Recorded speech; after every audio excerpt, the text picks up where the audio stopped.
Donald Trump, ayer, por la forma en que hablaba sobre la guerra, dijo que estamos negociando con los iraníes, lo cual fue rechazado. Los funcionarios iraníes afirmaron que nada de eso está ocurriendo, y esto fue lo que los periodistas le preguntaron a Donald Trump. El Ministerio de Asuntos Exteriores de Irán dice que no estás diciendo la verdad sobre haber mantenido conversaciones productivas para poner fin a la guerra. Bueno, van a tener que conseguirse mejores responsables de relaciones públicas. Hemos mantenido conversaciones muy firmes. Veremos a dónde conducen. Tenemos puntos de acuerdo importantes. Diría que casi todos los puntos de acuerdo. Quizá eso no se haya transmitido. La comunicación, como sabes, se ha hecho añicos. Son incapaces de hablar entre ellos. Pero hemos tenido conversaciones muy firmes. El señor Witkoff y el señor Kushner las mantuvieron. Diría que fueron perfectas. Si siguen adelante con eso, se pondrá fin a ese problema, a ese conflicto, y creo que se resolverá de manera muy significativa. Tenemos muy presentes a nuestros socios en Oriente Medio. Hemos tenido excelentes relaciones con muchos de ellos, como sabes. Muchos se vieron afectados de forma sorprendente, y me sorprendió verlo, y a todos los demás también. Pero lo tenemos muy presente en las conversaciones. Las conversaciones tuvieron lugar ayer y se prolongaron hasta la noche. Tienen mucho interés en llegar a un acuerdo. Nosotros también queremos llegar a un acuerdo. John, ¿qué opinas de lo que está haciendo Donald Trump?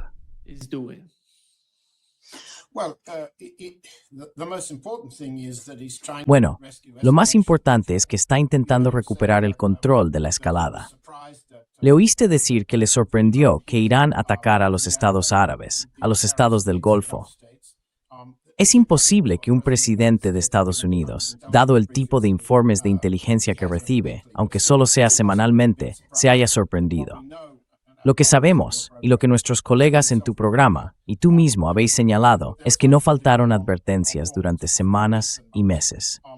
La verdadera sorpresa fue su fracaso, su incapacidad para destruir la capacidad de Irán de contraatacar, principalmente sus objetivos de guerra, cambio de régimen, decapitación, sustitución del liderazgo, caos en las calles, fracaso de la defensa antiaérea, fracaso en la represalia con misiles.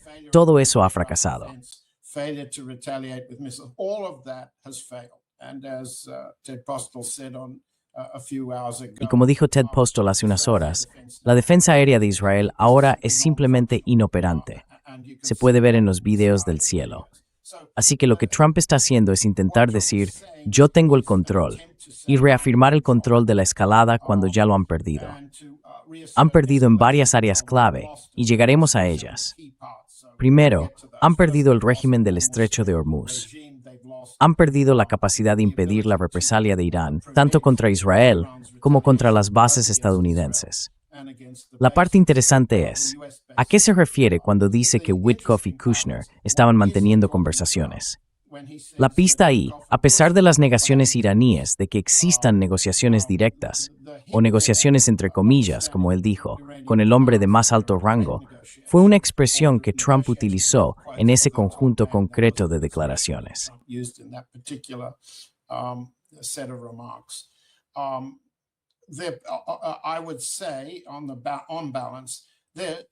Yo diría que en conjunto son indirectos. Son indirectos ya sea a través de Pakistán, que ahora desempeña un papel muy importante, dejando a la India completamente en la sombra, o a través de Turquía, posiblemente Omán, posiblemente Egipto. Esos son los 4 aspirantes. Todos han levantado la mano, como hacen muchos, para obtener beneficios de reputación, para obtener beneficios económicos. Y como decíamos justo antes de empezar, hace unos minutos, el Financial Times de Londres realizó una investigación que mostró que el discurso y el tweet que provocaron la llamada eliminación del plazo de 48 horas dieron lugar a operaciones con información privilegiada por un valor de casi $600 millones en los mercados bursátiles de Nueva York, tanto en futuros del petróleo como en futuros del índice bursátil. So Trump is talking to the market. Así que Trump está hablando a los mercados, hablando al dinero, y el dinero está ganando dinero con lo que él dice, mientras especula sobre lo que pasará después o lo que no pasará. Así que el control de la escalada aquí es un objetivo militar, un objetivo político y un objetivo económico, y el dinero acaba en manos de sus partidarios. Sus partidarios devuelven parte de ese dinero a sus campañas electorales, y así continúa el ciclo. Así es como yo interpretaría el primer conjunto de declaraciones. Podemos abordarlo en un momento, pero la pregunta es, ¿quién le responde? Irán, por un lado, Rusia por otro, China por otro. ¿De qué manera están respondiendo a lo que dijo Trump? Y podemos hablar de eso en un momento.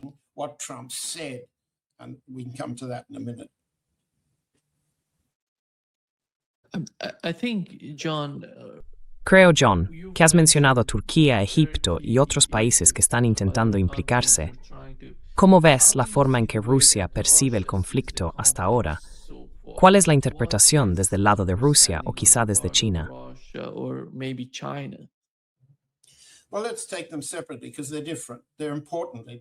Bueno, tratémoslos por separado porque son diferentes, importantemente diferentes. Empecemos por Rusia, porque es complicado, pero también más sencillo. Sé un poco más sobre Rusia. Lo que está surgiendo es una especie de política rusa de doble vía. Si lo expreso así, la manera de medir a China y a Rusia es empezar por lo que ellos saben, lo que todos sabemos, que son las condiciones de Irán para poner fin a la guerra que se le impuso, ¿sí? Así que, si vamos a las condiciones de Irán, tal como las expuso muy claramente el Ayatolá Ali Khamenei, y las repitieron en declaraciones de la Guardia Revolucionaria Islámica, permíteme repasar los puntos principales. Los conoces muy bien, pero solo para recordar a nuestros lectores.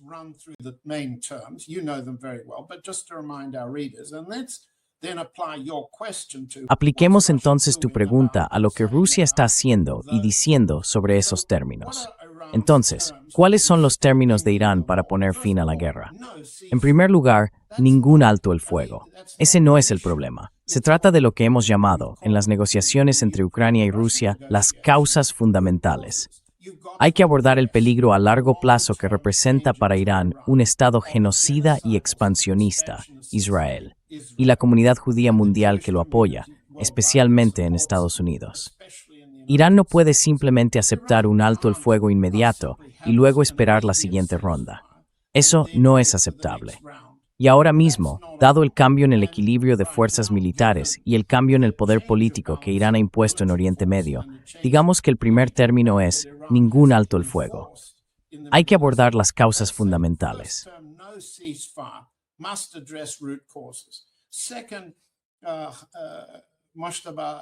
En segundo lugar, el discurso de Mojtaba Khamenei se refirió a las reparaciones que deben pagarse por los daños infligidos a Irán. Y si no se pagan las reparaciones, entonces Irán infligirá daños equivalentes a los que ha sufrido. Básicamente, esa es una tarea que corresponde a los jeques árabes pagar. Tienen capacidad para pagar y también para soportar la destrucción. Pero las reparaciones o la destrucción, ojo por ojo, constituyen el segundo gran objetivo estratégico de Irán en este caso. Lo está aplicando de manera táctica y operativa con mucho cuidado. Se puede ver que por cada ataque de israelíes o estadounidenses contra objetivos en Irán, luego selecciona un objetivo comparable en Israel o en los Estados Árabes, bases o instalaciones estadounidenses, bancos y otros en los Estados Árabes.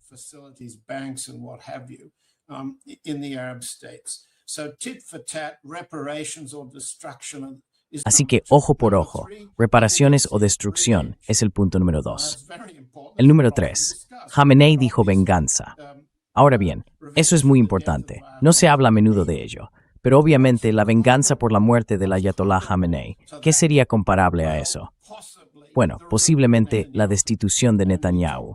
Y la semana pasada hablamos de cómo Netanyahu sufrió una desaparición forzada, perdió el control del cargo de primer ministro y aún no parece tener el control que tenía antes. Ahora, en el Parlamento israelí, no está muerto, eso está claro. Tampoco está herido, eso también está claro. Sin embargo, puede que haya perdido el poder. ¿Constituiría la destitución de Netanyahu mediante elecciones israelíes un resultado aceptable para Irán?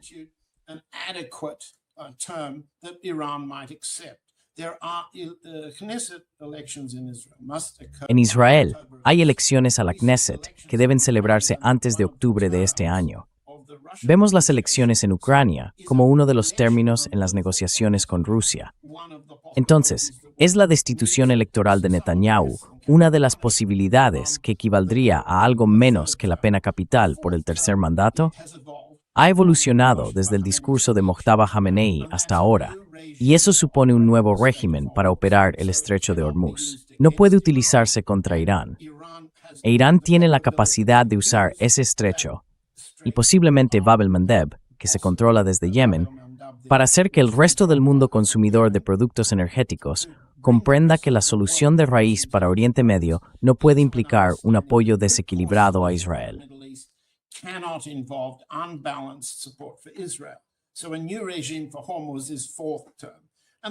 Así que un nuevo régimen para Hormuz es el cuarto punto.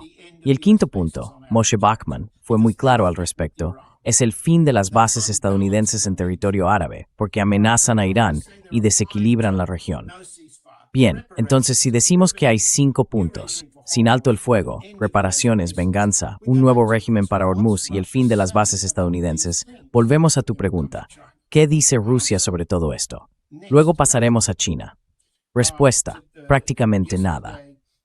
Ayer hubo una llamada telefónica entre el ministro Arachi y el ministro de Asuntos Exteriores Lavrov, y en el comunicado, estoy mirando el texto para decírtelo correctamente,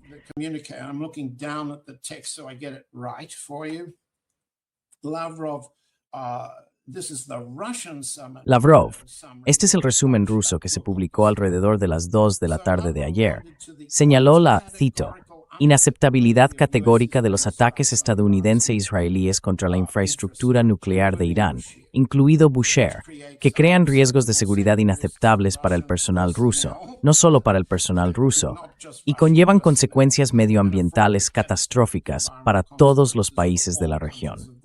Pues sí, esa es una advertencia a Israel y a Estados Unidos. No ataquéis Bushehr, que fue parcialmente alcanzado en las cercanías el otro día.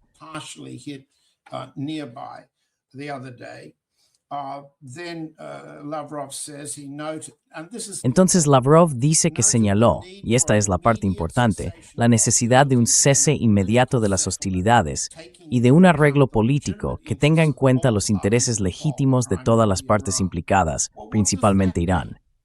Bien, ¿qué significa eso? ¿Significa que Rusia quiere un alto el fuego inmediato? Volveré a eso en un momento, pero China parece pensar que sí. Bueno, si Rusia está diciendo algo vago, debería precisar sus términos. Irán es muy claro en los suyos. Acabamos de exponerlos. No podrían ser más claros. Si Rusia está respondiendo a nivel ministerial tras una conversación con Arachi, ¿por qué estamos hablando de un cese inmediato?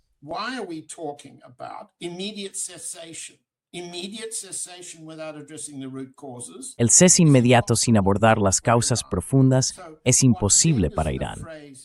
Entonces, ¿qué significa pues la expresión que ha utilizado Lavrov y que ya ha usado antes, al igual que otros funcionarios rusos, los intereses legítimos de todas las partes implicadas? ¿Se refiere a Israel? ¿Se refiere a Estados Unidos? ¿Y qué es un interés legítimo? Luego la cuestión pasa a ser que volvemos a los términos iraníes. No están conectados. Son garantías vagas que no están adecuadamente vinculadas. Por último, el último punto que mencionaron Lavrov y Arachi fue que Arachi agradeció al liderazgo ruso el importante apoyo diplomático y de otro tipo prestado a la República Islámica, incluida la entrega de ayuda humanitaria. Pues bien, aquí está la doble vía.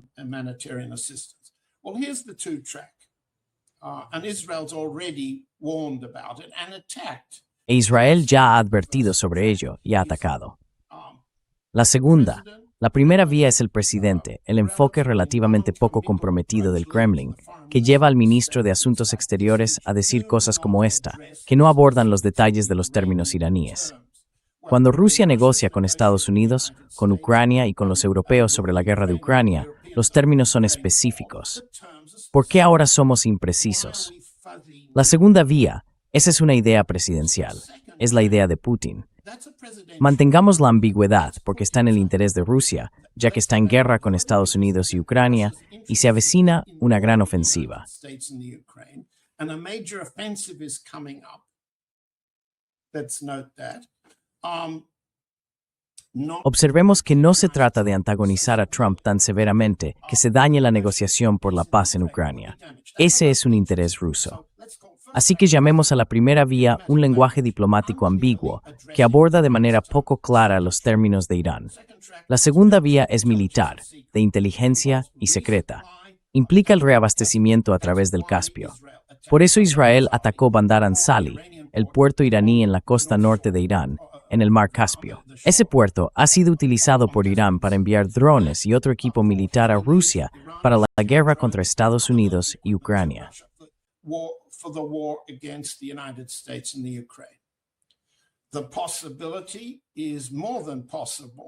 Es más que probable que el flujo se haya invertido y que los suministros militares rusos estén yendo hacia el sur por esa ruta a través del puerto. Israel atacó el puerto. Zelensky ha dicho públicamente que la ruta se ha invertido. Pero digamos que sigue siendo completamente secreto, y debería seguir siéndolo, que Rusia no solo está ayudando a Irán por razones humanitarias, lo cual es evidente. También ha habido envíos aéreos a través del Ministerio de Emergencias, intercambio de inteligencia y el intercambio de datos en tiempo real relacionados con la detección de ataques israelíes y estadounidenses entrantes, así como asistencia a Irán en las represalias.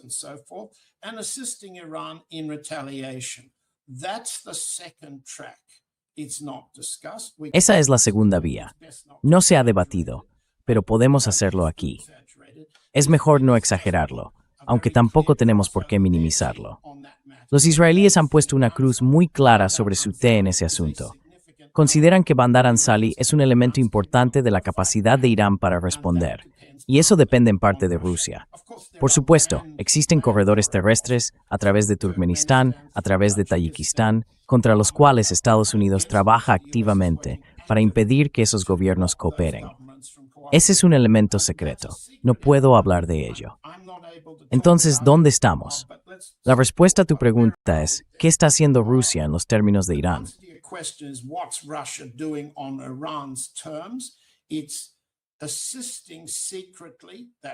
Está asistiendo en secreto en esa segunda vía, ayudando a reforzar la capacidad de Irán para negociar.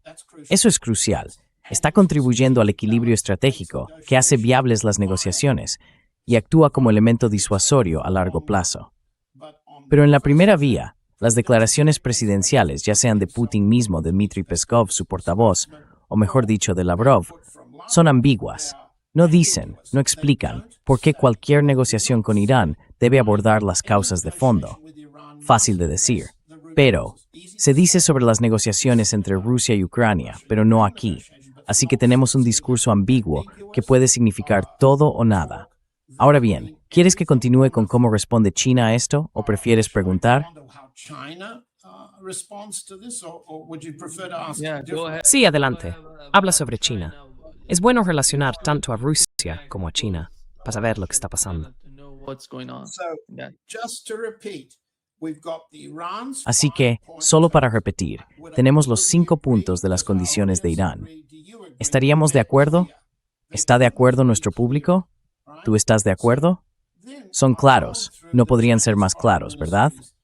Entonces, luego revisé la rueda de prensa diaria del Ministerio de Asuntos Exteriores chino, ofrecida por Lin Jian.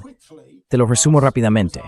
Le preguntaron sobre el plazo de 48 horas de Trump para reabrir la calle de los sin techo, y le preguntaron cuál era el comentario de China al respecto.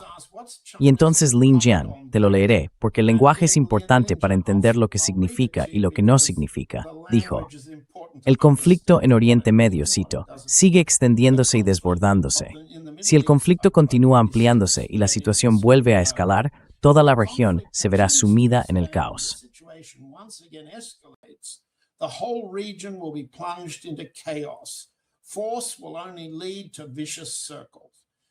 La fuerza solo conducirá a círculos viciosos. China insta firmemente a todas las partes en conflicto a detener de inmediato las operaciones militares, volver al diálogo y la negociación, y no continuar una guerra que nunca debería haber ocurrido. Ahora bien, eso se dijo ayer. Puedo decir que Lin Jian se repite día tras día. Permítanme repasar parte de ese lenguaje. La posición china, tal como la expone el Ministerio de Asuntos Exteriores, suele referirse a que la región se ve sumida en el caos. La fuerza solo conducirá a un círculo vicioso. Ahora, esto lo dice China. El caos no es el resultado del uso de la fuerza. ¿Recuerdan los chinos la famosa expresión de Mao, el poder nace del cañón de un fusil? Es decir, la fuerza cambia el equilibrio de poder. El equilibrio de poder es decisivo. The balance of power is decisive. Changes of the balance in the balance of power, revolution. Los cambios en el equilibrio de poder, revoluciones, guerras, no producen caos, producen ganadores y perdedores. Invito a cualquier experto chino, si hay alguno entre el público, a explicarme por qué las declaraciones oficiales chinas siguen refiriéndose al caos, que es un término muy poco maoísta. En segundo lugar, observarán que están abordando los términos iraníes, pidiendo a las partes en conflicto que detengan inmediatamente las operaciones militares. Eso suena a un alto el fuego inmediato, suena como la antítesis de los términos de Irán. Ahora bien, sabemos que China también tiene un enfoque de doble vía. Está asistiendo a Irán de muchas maneras, en secreto, militarmente, en infraestructuras y financieramente. Sí, exactamente cómo, no lo sabemos con certeza. Pero ¿por qué la declaración diplomática, por así decirlo, es tan contraria a los términos iraníes?